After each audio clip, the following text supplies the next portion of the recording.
Hello, and welcome to another edition of Your Therapist Needs Therapy, the podcast where two mental health professionals talk about their mental health journeys and how they navigate mental wellness while working in the mental health field.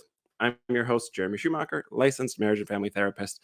To support the show, head over to Patreon, drop down in the show notes. We've got merch, we got all sorts of stuff. We're trying to be a real podcast finally. So this week, I'm super stoked to join another local Milwaukee therapist. I love the community building in the area, and I'm super stoked to talk about some of the background and how my guest this week got into the field. So I'm joined by Kelsey Philippi. Philippi. We talked about it, and I got it wrong. Philippi. Thank you. I'm so glad to be here.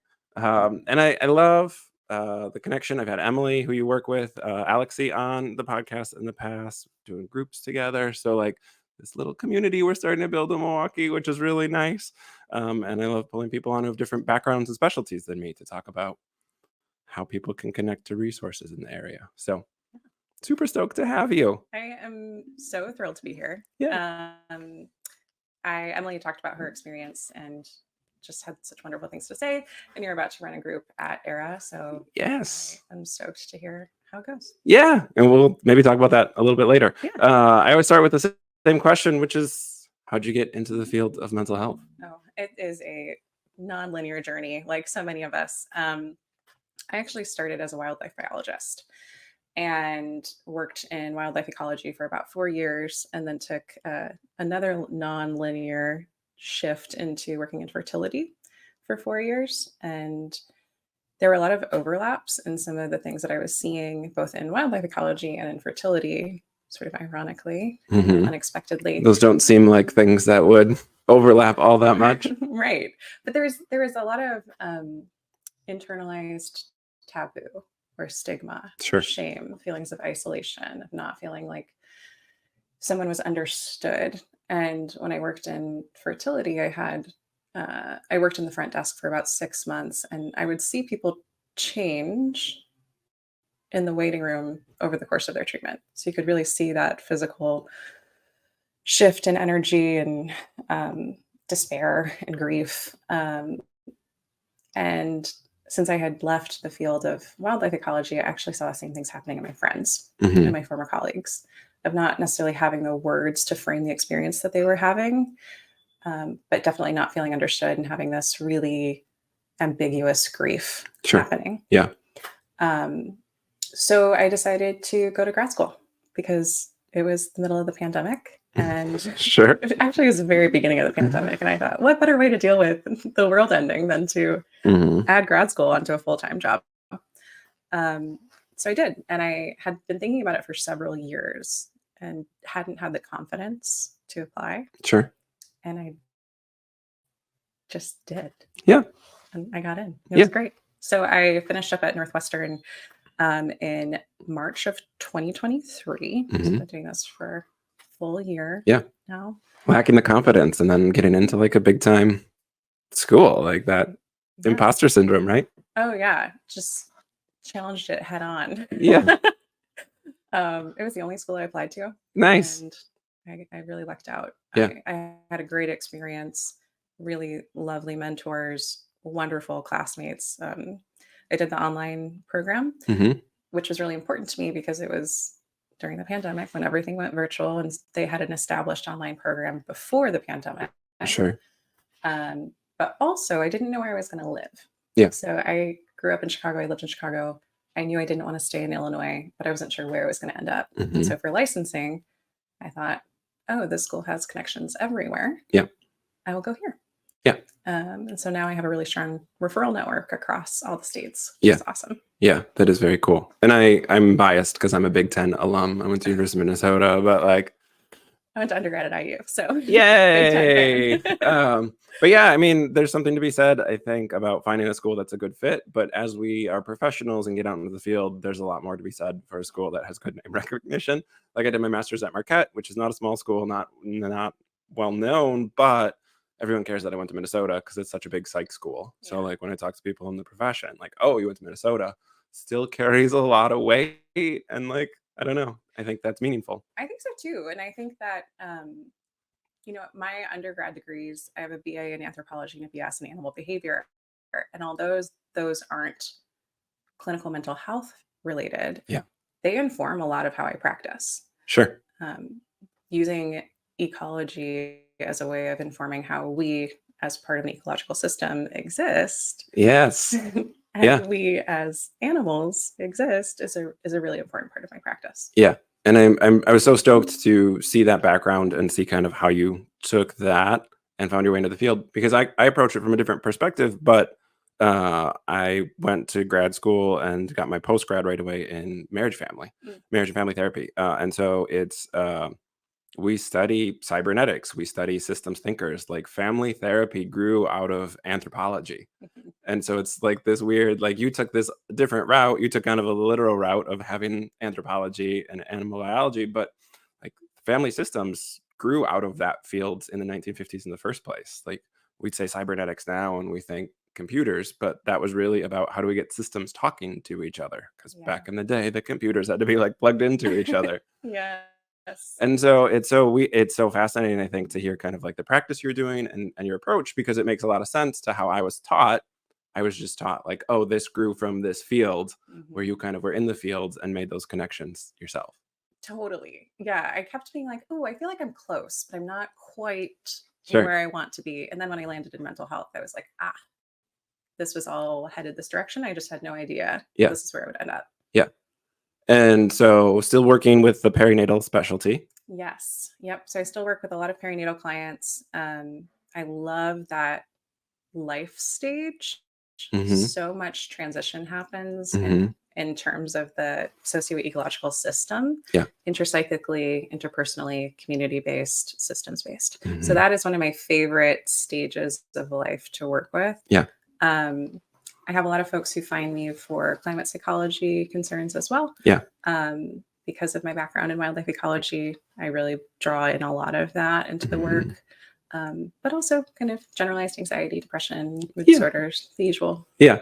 A lot of trauma. I'm also trained in EMDR, so I do a lot of trauma. Sure. Which can it be there between all those other specialties that you work with, right? Yes, absolutely. And I like having not this sounds mean to be like a newer therapist, but like I have all these therapists on who are my age, who've been in the field for a decade or more, and like we didn't have good grad school experiences. We weren't well prepared for something like trauma, and we had to go back and do all this training and get all this stuff. So it's really great to hear like you had a good program, and that you were like probably more well informed than a bunch of people who've been in the field for 20 years coming out in your first year, just because of how the field has progressed to train people on these things and introduce like something like trauma seriously from your training, instead of being like, if you want to specialize in that, you can learn about it. Right. Trauma is for some people, Right. but not everyone. Right. Yeah, I think that I appreciate that recognition, but I also am a new therapist. Like that's just a fact. It sounds pejorative for some reason in my head. I didn't mean it that way. It's not. But I also think that there was a lot of benefit and conversation surrounding trauma work, specifically because we were going through a global traumatic event. Yeah. So I started grad school in September of 2020. Mhm. That was my first time. So that we were in the thick of it. Yeah. No vaccine yet. No nothing. Yeah. Yeah. And that really informed a lot of the conversations we had Mhm. in our cohorts from different places, different regions in the country, and what we were seeing. Yeah. What we were preparing for entering the field. Yeah. Yeah. And I think, I mean, carrying that into the climate crisis makes a ton of sense. This is a global experience. This isn't something that just affects one region or just affects one person. Similar to the pandemic was a worldwide thing, like climate change and the climate crisis is an ongoing worldwide thing Yep. that I would say not enough people talk about. And so the people who feel it very strongly kind of feel almost on an island sometimes. Absolutely. I think the biggest thing I hear from clients who are specifically coming in for climate related concerns is I feel like I'm the only one who thinks about this. Mm-hmm. Or I feel so isolated in this experience because how can other people not be concerned? Yeah. I would love to not be concerned, Right. but how am I supposed to function day Yeah. to day Mm-hmm. when I'm getting bombarded with horrific news, or the weather feels wonky, or Right. how am I supposed to, as an individual, impact any of these shifts that really should be happening on a systems level? Yeah. So I think that there's a lot of overlap between a lot of the things or concerns that were happening in deeper COVID times, where there were more restrictions, and with folks who are still concerned about COVID, Yeah. as they should be, Yes. and the climate crisis. Yeah. Yeah. Well, and talking about still being concerned about COVID, I mean, seeing perinatal, like that's when people are going to be high at risk. That's when you have a lot of fluctuation in what you can and can't take for medication and all this other stuff. So I think it's fascinating. I have my clients who have young kids, like very young children, often are still coming in and we're masking in session and like just being cautious because why not? Like, Absolutely. why take the extra risk if we can avoid it? So yeah, I think that's an ongoing thing.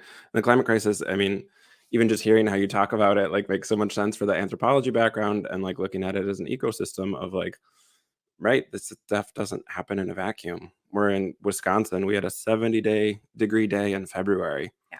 And for all the people who were like, oh, go enjoy the nice weather, I was like, no, this means we're gonna have wildfires this summer. My kids can't play outside. So Right. like navigating some of that stuff and being able to, yes, function on a daily level while not feeling like you're just burying your head in the sand. Absolutely. And I think Wisconsin and the Great Lakes region has been a little bit of a buffered zone.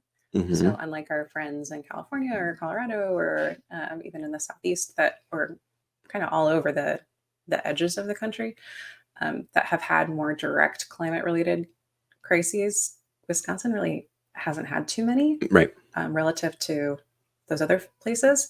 So that like last summer when we had that really, really horrible air quality week, that was a really activating event for a lot of clients. February was a weird February. Yeah. And as those types of weather patterns become more frequent, I think people will be more open about talking about how it impacts them. There's a really prominent paper in the climate psych community that talks about the impact of climate change and the climate crisis on 3 levels. So there's the direct impact, that would be like a direct impact of a catastrophic weather event, where someone has experienced a direct trauma.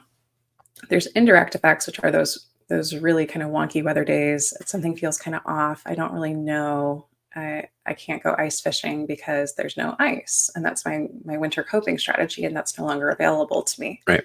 So my seasonal depression has increased. And then there's the third level, which is the systems level, and those are things like policy, drought, famine, infection rates, some of the sort of socio-ecological indicators of increased domestic violence with increased heat index, all of those kinds of things. So we talk a lot in session about which level of this are you experiencing, and you might be experiencing multiple at the same time, and what's your scope of control, influence, education, and activism. Yeah.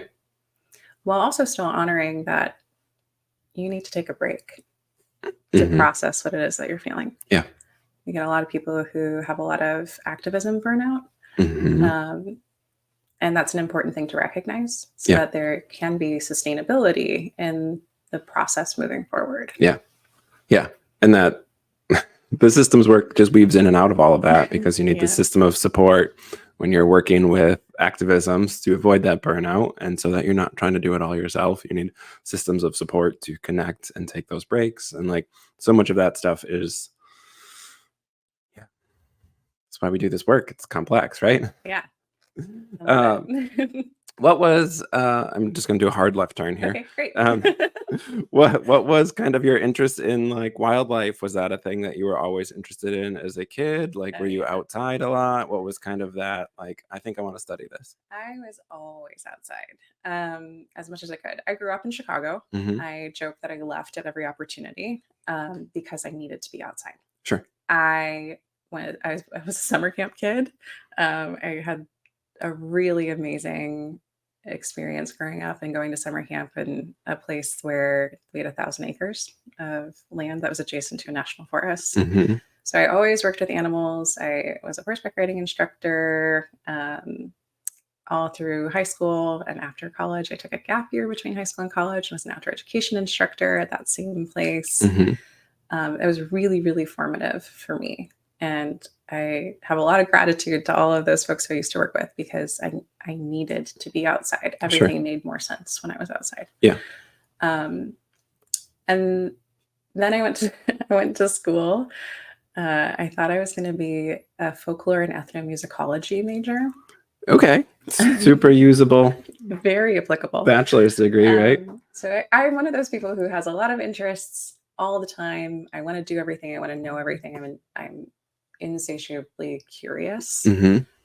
And so I changed my major 5 times in undergrad and ended up with these 2 degrees, worked for the Division of Fish and Wildlife, and just had a blast. Yeah.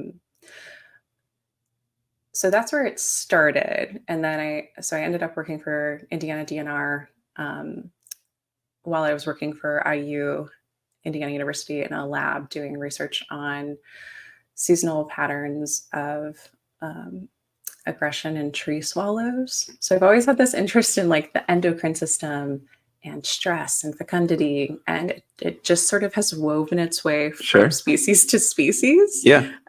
Which is how I actually ended up in fertility, because I was like, oh, I know what a blastocyst is because otters have delayed implantation. So it's like again, nonlinear, but following this interest that I had, which was like, how does stress impact reproduction? Yeah. Pick a species. And that's the question. That's what I wanted to know. So I had a lot of really amazing opportunities that just sort of landed in front of me, and I took them over time. Yeah. Yeah. That's so fascinating. I love one of the things I like about hosting the podcast is like I get to really meet fascinating people, but I love this, how people got into the field, because very few people got into it like, I don't know, just haphazardly. Yeah. Like there's always this like journey that like makes sense when we land there, but like it's not super clear where we're going when we're on the journey. Totally. So yeah, nature was a very important part of my life. It has popped up in different ways. I did a yoga teacher training at a studio called Nature Yoga in Chicago. And so there's this sort of continuous theme that nature needed to be a really important foundational part of my life. Sure. How, if at all, does that weave into the therapy room while you're doing the work? I think it comes up a lot. I draw from a variety of authors, Mary Oliver, Aldo Leopold, Robin Wall Kimmerer. I think pulling in information from different sources ends up creating a space where people can explore in a way that makes sense to them, rather than having it be so prescriptive. Yeah. I did my internship at a farm where I was doing a lot of nature-based therapy, doing equine-assisted psychotherapy. So it's really come up directly in my life and in my practice. Yeah, I love that. I've had a equine therapy guest on the podcast. I've had a couple nature-informed therapists on the podcast. Like I do think finding the way to relate to the clients in a way that makes sense to them, like that is ultimately what our job is. Like it's not to fix things or do it for them, it's to provide information in a way that their brain can actually do something with. And nature is such a great metaphor, but also like it's where we exist, it's our home too. And so when we feel off, I think there is this disconnect. And like I love that science background you have, because we don't think of ourselves as like a mammal species. We are, like everyone knows that, but like we don't always process it that way. I have this conversation with people a lot where like, you don't try and think your kidneys into working better.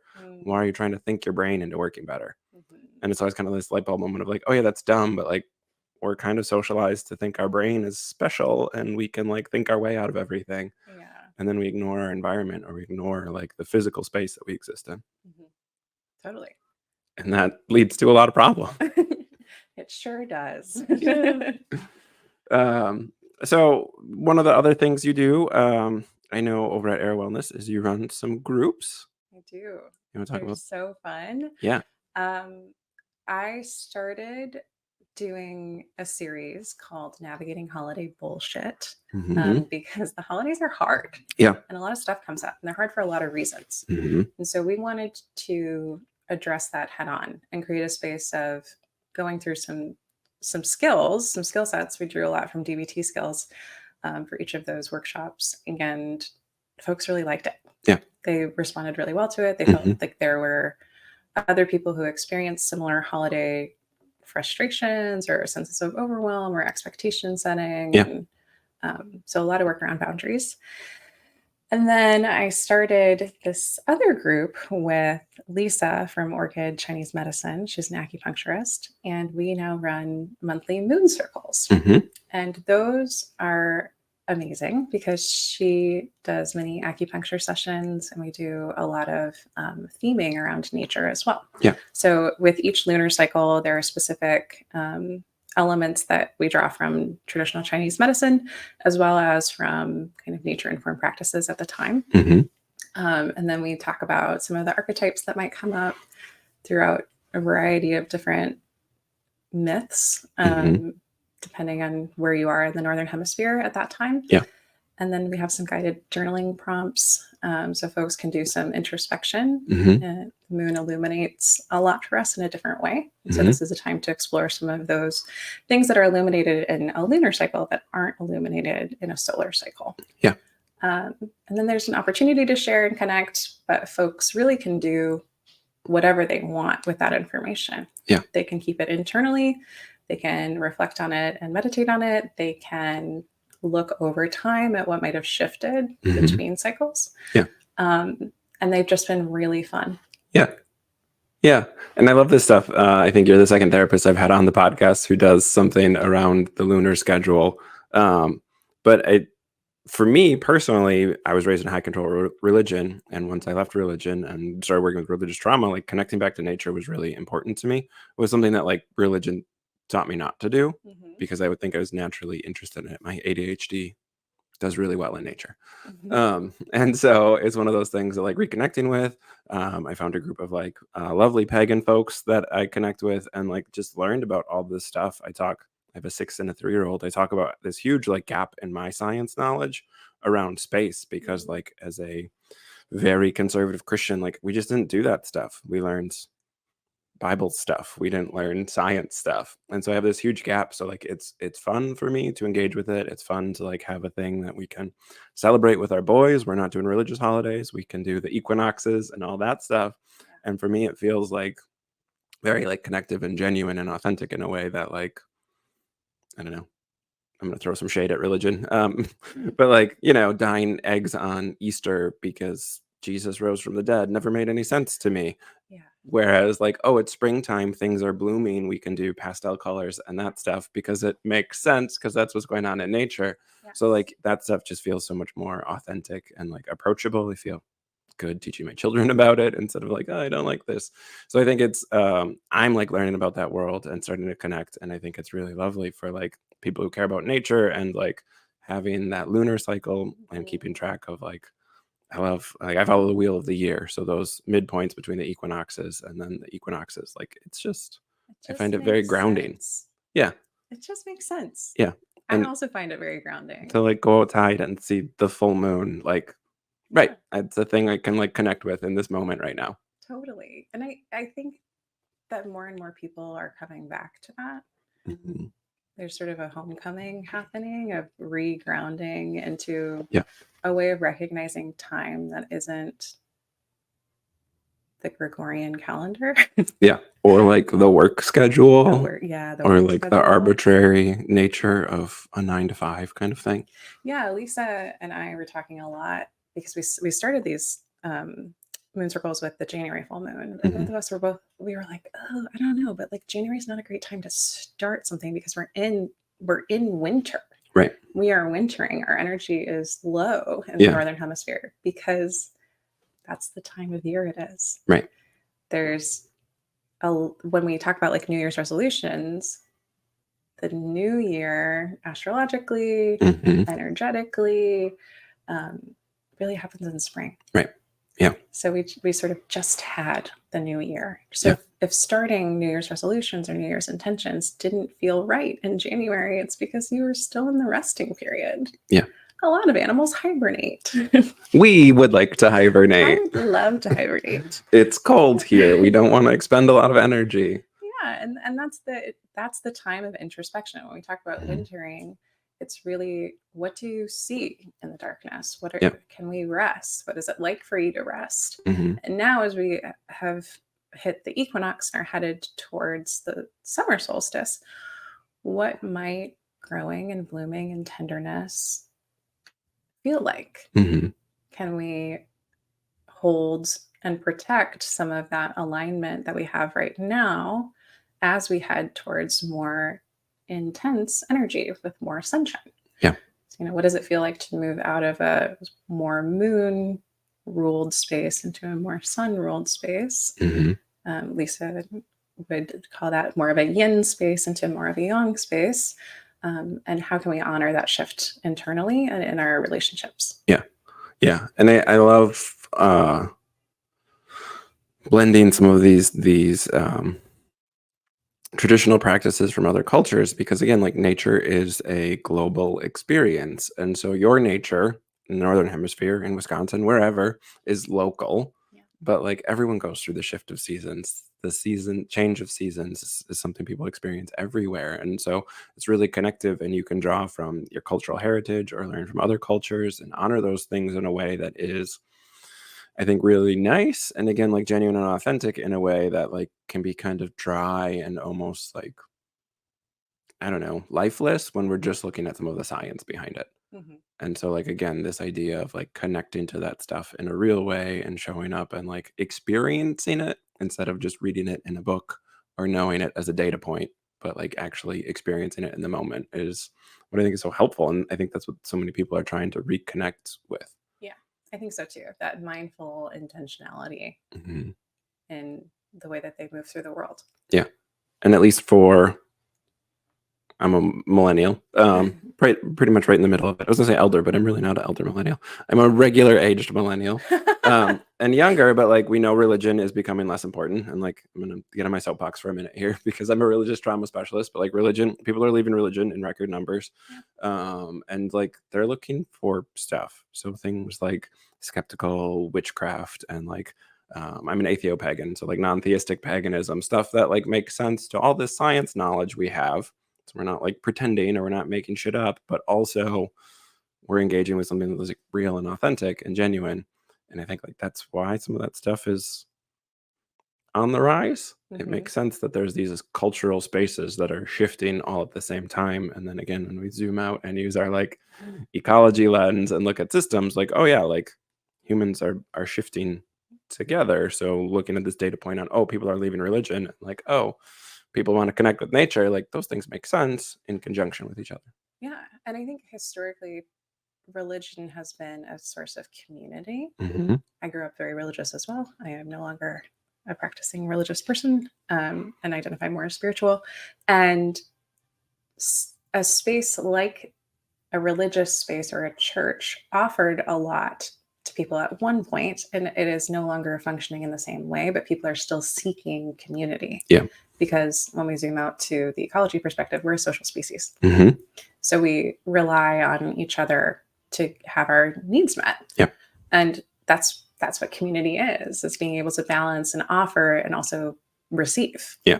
And I think that people forget a lot about receiving help as part of being a part of a community as well. Yeah.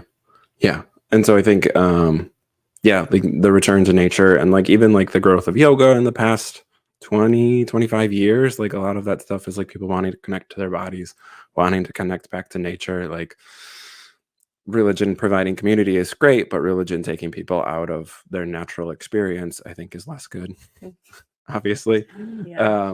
And so again, people, especially with the internet and being able to see sort of global perspectives in a much more accessible way, people are trying to connect in that like grounded, authentic, genuine way, as opposed to sort of, my parents were raised this way, so I'm going to do that too. Yeah.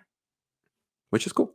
Yeah, it's great. It's good to have options. Yeah. What has, I'm curious, just because I grew up in Milwaukee, what's kind of like the community vibe been with like the full moon circles and having that be a thing that gets offered? Because we're not like Portland, we're not Austin, we're not like a proudly weird city. I think we have We're getting there. we have like one metaphysical shop that sells tarot cards. Like, so again, it's there. These people are everywhere, but like, it's not part of. I would guess. This is why I'm asking. I would guess it's not a huge part of the population. So I'm curious, kind of what how people have found it and how they've been like connecting to the group. I love that question. I did not grow up in Milwaukee, so everything about Milwaukee is like a little alluring to me. Sure. I grew up in Chicago. So I think that Milwaukee is a town that's a lot of word by mouth. Mhm. Like, hey, I'm doing this thing, want to come? And people come. Yeah. And so a lot of it has been folks either who are clients who might come, folks who see it in the community, folks who are clients at Orchid, Chinese medicine. Mhm. So we've had what's so cool about doing these monthly is that we've had new people every month. Yeah. And we've also had people who've come to every one. Nice. So there's a lot of blending of Sure. new energy. People might take a month off and come back. And I think people find us from social media, from posters, and then also from friends who've come and said, this is really fun. I really enjoy it. Yeah. I think it is intentionally open. I think that people get sometimes nervous about being in therapeutic spaces. And because this is a workshop instead of a therapy group, it sometimes feels a little bit more accessible. Yeah. And that like drop-in nature of like, come and go. Come when you can, and if you can't come, that's okay. That's great. We'll see you next time. Yeah. Come back if you want to. If you want to take a few months off, this isn't the space for you. Right. That's okay. And Emily and I talk a lot about what barriers there might be to some of the interpersonal processing that would happen in a group. And I think by creating these workshops and starting at come taste it, right? Like, what does it feel like? Yeah. And if you hate it, that's fine. That's information. If you love it, that's information too. And if there's somewhere in between, okay, what kind of information would help you make an informed decision about whether this might be a good fit? Yeah.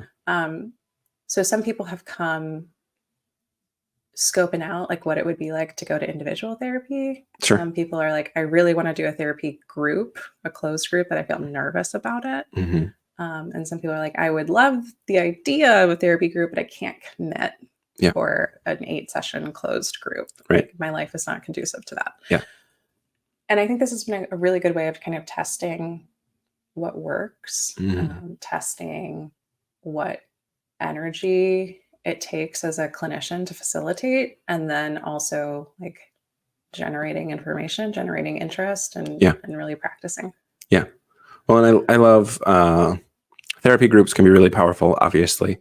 But I love some of the lack of rigidity to a workshop, or like the group I'm going to be running is for adults with ADHD, and it's designed to be peer support. So like the goal is exchange numbers with each other, like meet, go get coffee together, go for a walk in a local park, like do your thing, like be friends. Like that's cool in a way that therapy doesn't allow that to happen because everything's confidential and we have HIPAA and we have all this other stuff, which is helpful to therapy. I'm not besmirching 100%. any of that.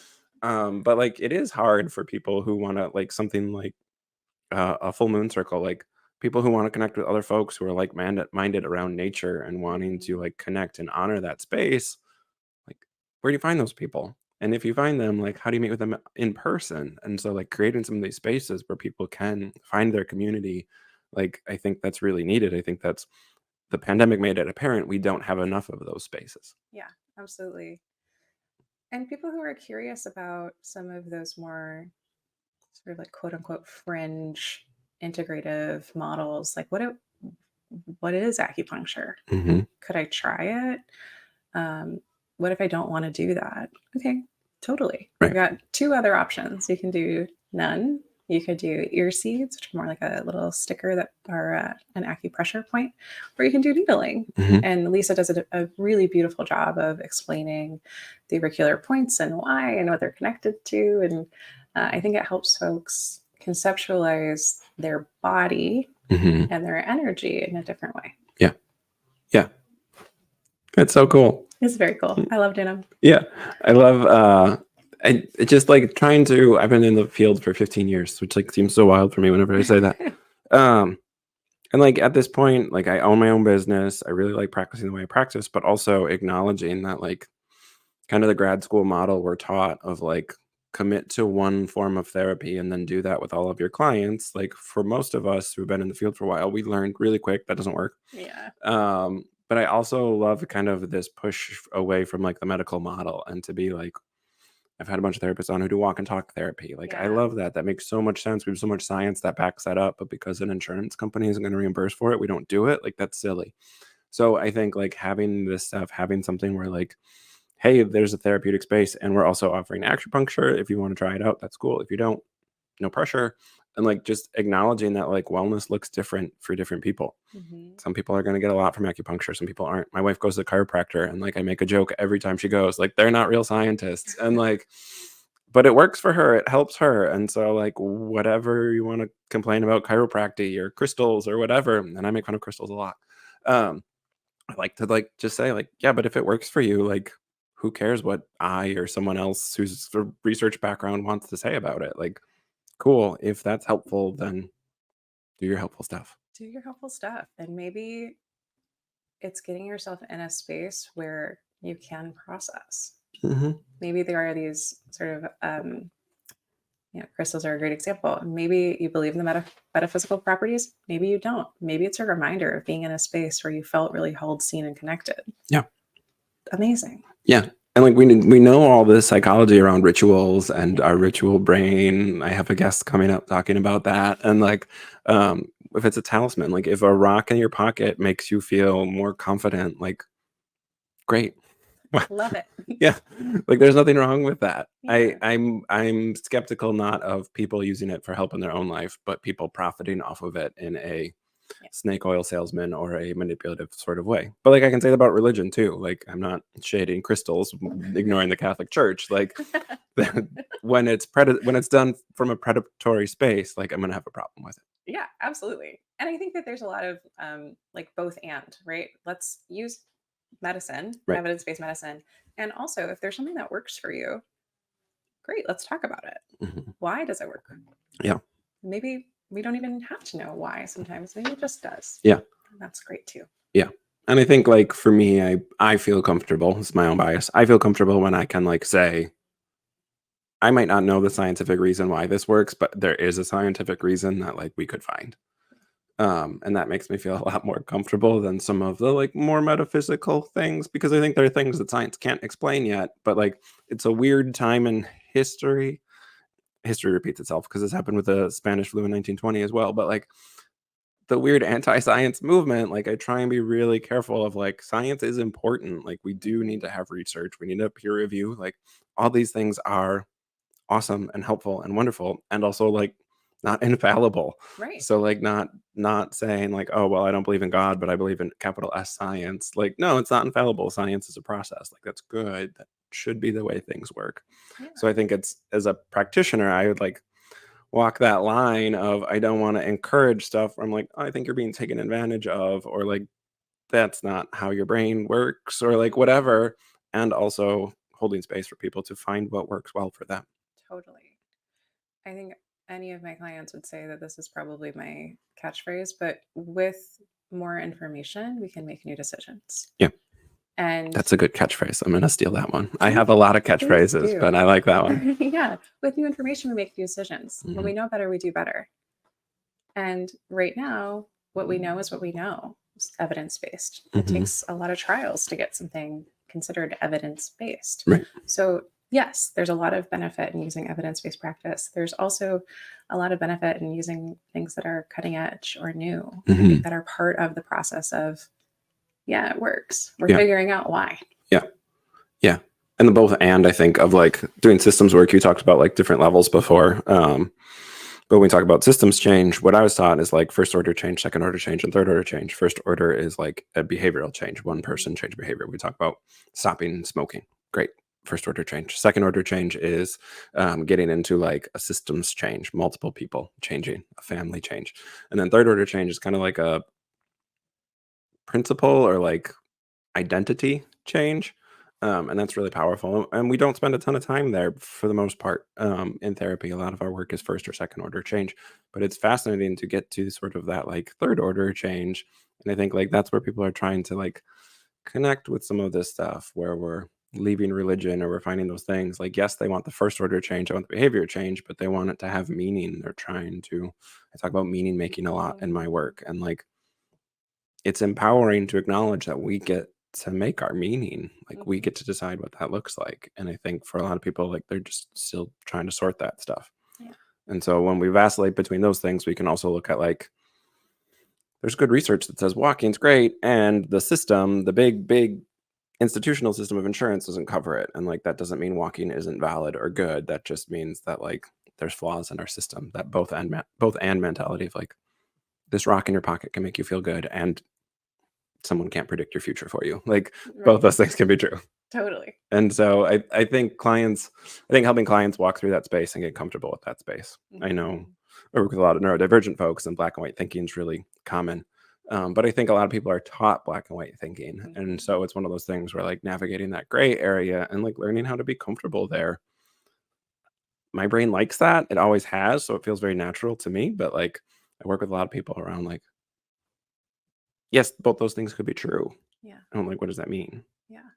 So I don't know that I was going somewhere with that. I was just verbally processing. We're headed a direction. We might not know where we're going. That's great. I think there's a lot to that idea of needing or being encouraged to choose one.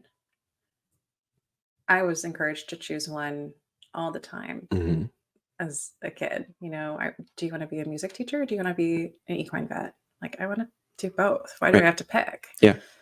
And I used to get sort of teased for it in a loving and gentle way, but I would push back against that a lot. And Hmm. I'm not going to choose. I'm not going to limit the interests that I have. I'm going to be interested and ask questions and be Yeah. inquisitive and continue to learn and grow and have questions. Hmm. I'm like one of those people who's like, "What are you reading?" And I'm like, "It's 17 things." Yeah.